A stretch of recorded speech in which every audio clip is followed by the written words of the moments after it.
नमस्कार। आप सभी का बायजूस आईएएस हिंदी में बहुत स्वागत है।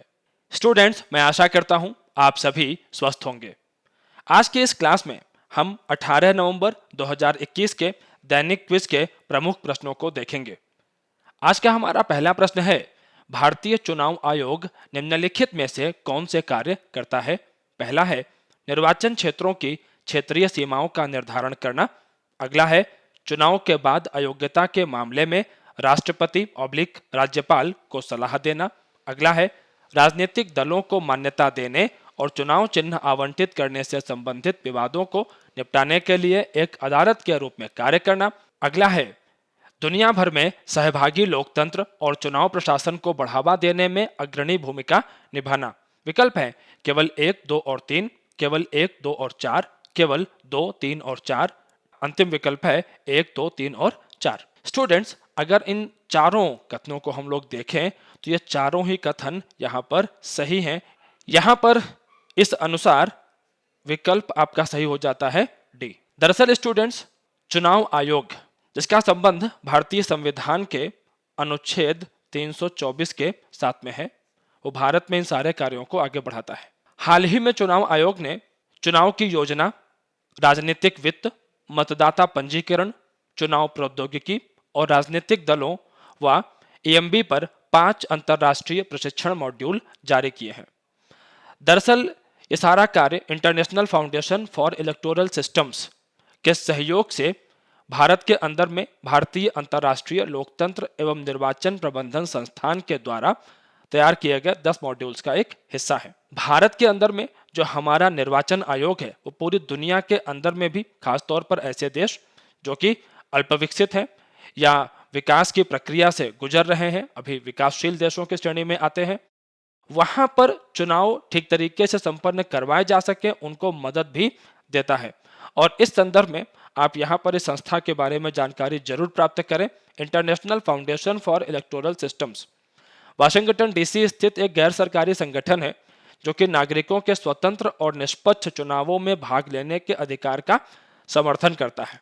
और इसी के संदर्भ में 2012 में IFES के साथ में हमने एक MOU के ऊपर में हस्ताक्षर किए थे और बाद में फिर इसको और आगे बढ़ाया गया है। उसी के अंतर्गत इन मॉड्यूल्स को जारी किया गया है जहां पर तकनीक का प्रयोग किया जा सके।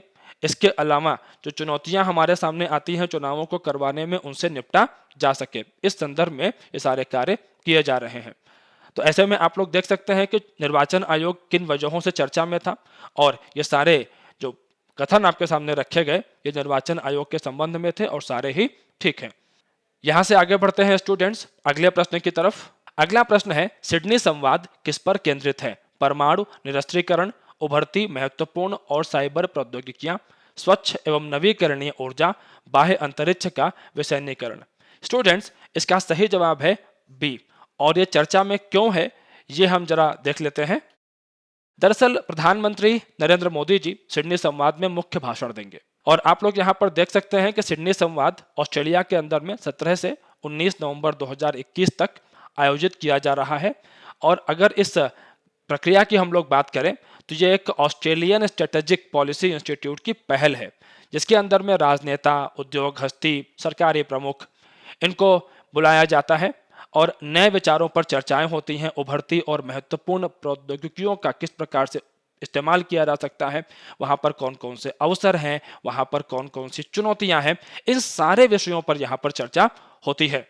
और इसके अंदर में ऑस्ट्रेलिया के प्रधानमंत्री श्री स्कॉट मॉरिसन और जापान के पूर्व प्रधानमंत्री शिंजो आबे भी मुख्य भाषण देंगे। यहाँ से आगे बढ़ते हैं स्टूडेंट्स। अगला प्रश्न है हमारा, निम्नलिखित में से कौन सा या से सही है या है?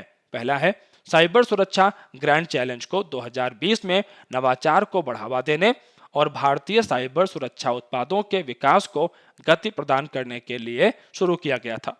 दूसरा है, इसे भारतीय डेटा सुरक्षा परिषद DSCI और इलेक्ट्रॉनिक्स तथा IT मंत्रालय द्वारा शुरू किया गया था।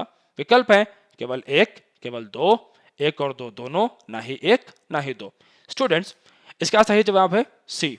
कहने का अर्थ यह हुआ कि यहाँ पर दोनों ही सही हैं। संबंधित समाचार को जरा देख लेते हैं। अगर आप समाचार को देखें तो यहाँ पर विषय है कि भारत के अंदर में जिस तरह से डिजिटल इकोनॉमी आगे बढ़ रही है उसने कई सारे अवसर तो पैदा किए हैं लेकिन चुनौतियां भी पैदा की हैं।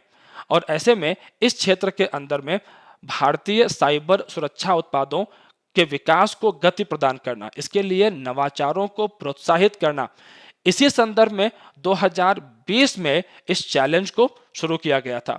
और अगर हम इस साल के चैलेंज की बात करें तो ये आज यानी 18 नवंबर 2021 को आयोजित किया जा रहा है। यहां से आगे बढ़ते हैं स्टूडेंट्स और अगला प्रश्न देखते हैं।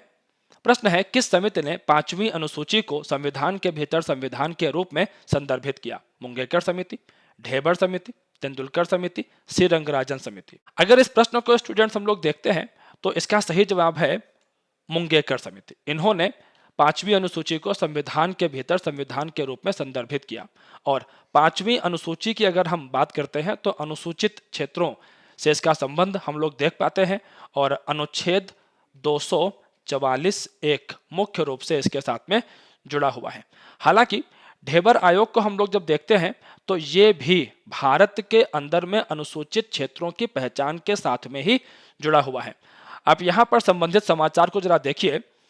दरअसल स्टूडेंट्स अभी एक मूवी आई थी जय भीम और वहां पर तमिलनाडु के अंदर में एक जनजाति के विषय को उठाया गया है जिनका नाम है इरुला। और इरुला जनजाति को हम लोग जब देखते हैं तो अंग्रेजों के जमाने में जिसमें भारत पर औपनिवेशिक शासन था तो उस समय कॉलोनियल क्रिमिनल ट्राइब्स एक्ट लाया गया था 1871 का, जिसके माध्यम से कुछ खानाबदोश जनजातियों को आक्रामक घोषित किया गया था और उन्हें अपराधियों की तरह देखा गया था। बाद में इसी तरीके से एक मिलता जुलता एक्ट आया 1952 में, हैबिचुअल ऑफेंडर्स एक्ट, कि ऐसे लोग जिनकी प्रकृति में होता है कि वो अपराध करते हैं। लेकिन देखिए ये सब बने बनाए ढर्रे हैं स्टूडेंट्स। अब ऐसे में इनमें बदलाव की जरूरत है समय के अनुसार और भारत के अंदर में जो जनजातियां हैं उनको मुख्य धारा के साथ में जोड़ने की आवश्यकता है ताकि उन्हें भी आर्थिक विकास के, सामाजिक विकास के अवसर प्राप्त हो सके। ढेबर आयोग ने यहाँ पर एक महत्वपूर्ण कार्य किया था कि अनुसूचित क्षेत्रों के निर्माण के लिए उन्होंने 4 कारक दिए थे। पहला था आदिवासी आबादी की प्रधानता, दूसरा था क्षेत्र की सघनता और उचित आकार, तीसरा था क्षेत्र की अल्प विकसित प्रकृति और चौथा था लोगों के आर्थिक स्तर में उल्लेखनीय असमानता। भारत में लगभग 10 ऐसे राज्य हैं अभी वर्तमान में जहां पर ऐसे अनुसूचित क्षेत्र मौजूद हैं। आगे बढ़ते हैं स्टूडेंट्स। अगला खंड है सिविल सेवा प्रारंभिक परीक्षा में विगत वर्षों में पूछे गए प्रश्नों से और 2018 में यह प्रश्न आया था जो आपके सामने मैं रख रहा हूं। 1920 में निम्नलिखित में से किसने अपना नाम परिवर्तित कर स्वराज्य सभा रख लिया? All India home rule league, Hindu Mahasabha, south Indian liberal federation, the servants of India society. दरअसल स्टूडेंट्स इसका सही जवाब है A, all India home rule league. अगर हम लोग all India home rule league की बात करते हैं तो यह विचार एनी बेसेंट ने रखा था, जहां पर वो ये कह रही थी कि अंग्रेज भारत को आंतरिक स्तर पर स्वाधीनता दे सकते हैं और बाह्य स्तर पर वो विदेश मामले, रक्षा के मामले, संचार के मामले अपने हाथ में रख सकते हैं। दरअसल एनी बेसेंट इस विचार को लेकर के आई आयरलैंड से। वहां पर भी लोग इसी तरीके से होम रूल की बातें कर रहे थे। भारत के अंदर में बाल गंगाधर तिलक साहब ने भी अपनी होम रूल लीग की स्थापना की। हालांकि एनी बेसेंट जी की होम रूल लीग, तिलक साहब की होम रूल लीग, दोनों के कार्यक्षेत्र में अंतर था। अगर हम बात करते हैं एनी बेसेंट की होम रूल लीग की तो ये शेष भारत में काम कर रही थी, जबकि तिलक साहब की अगर हम होम रूल लीग की बात करते हैं तो ये महाराष्ट्र के क्षेत्र में मुख्य रूप से और कुछ क्षेत्रों में कर्नाटक के अंदर में कार्य कर रही थी। तिलक जी की जो होम रूल लीग है उसका जो कार्य क्षेत्र है वो अपेक्षाकृत छोटा था। लेकिन 1920 आते आते जब असहयोग आंदोलन का आरंभ होता है और इन्हीं सब के बीच में तिलक जी की मृत्यु भी हो जाती है, एनी बेसेंट भारत के स्वतंत्रता संग्राम से थोड़ा सा दूर हो जाती हैं। तो ऐसे में इस संस्था ने अपना नाम बदला और बाद में यह संस्था कांग्रेस के साथ में सहयोग करना शुरू कर देती है और इसने अपना नाम बदल कर रखा था स्वराज्य सभा, जो कि आपसे यहाँ पर पूछा गया था। आगे बढ़ते हैं स्टूडेंट्स और अगला विषय है आज का प्रमुख तथ्य, प्रथम भारत रूस 2+2 वार्ता। सबसे पहले आप इस बात को समझें कि 2+2 वार्ताएं होती क्या है। दरअसल स्टूडेंट्स 2+2 वार्ता को हम लोग जब देखते हैं तो यहाँ पर 2 देश, उनके 2 प्रमुख मंत्रालय वो आपस में सहयोग करना शुरू करते हैं, तो इसको हम लोग कहते हैं 2+2 वार्ता। अगर हम इतिहास की बात करें कि भारत किन देशों के साथ में 2+2 वार्ता करता रहा है, तो आप यहाँ पर देख सकते हैं जो क्वाड भागीदार हैं भारत के, जहां पर भारत, यूएस, जापान, ऑस्ट्रेलिया ये हैं, इनके साथ भारत विदेश और रक्षा मामलों पर संयुक्त रूप से मंत्री स्तरीय बैठकें आयोजित करता रहा है। अगर हम रूस की बात करें तो रूस भी जापान, फ्रांस, यूएस के साथ में समस्याओं के समाधान के लिए 2+2 प्रारूप पर बातें करते रहा है। वर्तमान में भारत और रूस के बीच में जो 2+2 वार्ता होने जा रही है स्टूडेंट्स, अगर हम इसकी बात करते हैं तो अप्रैल 2021 में इस पर सहमति बनी थी दोनों देशों के प्रमुख नेताओं के बीच बातचीत के दौरान। इससे फायदा क्या होगा भारत को, फायदा क्या होगा रूस को? अगर हम भारत की बात करते हैं तो मध्य एशिया तक हमें अपनी पहुंच को मजबूत करने में सहयोग मिलने की आशा है।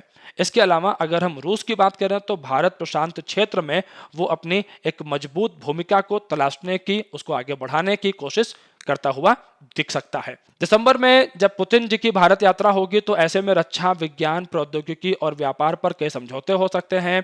इसके अलावा भारत रूस से S-400 वायु रक्षा प्रणाली को खरीद रहा है। वाशिंगटन पहले से ही इस पर तनाव पे है।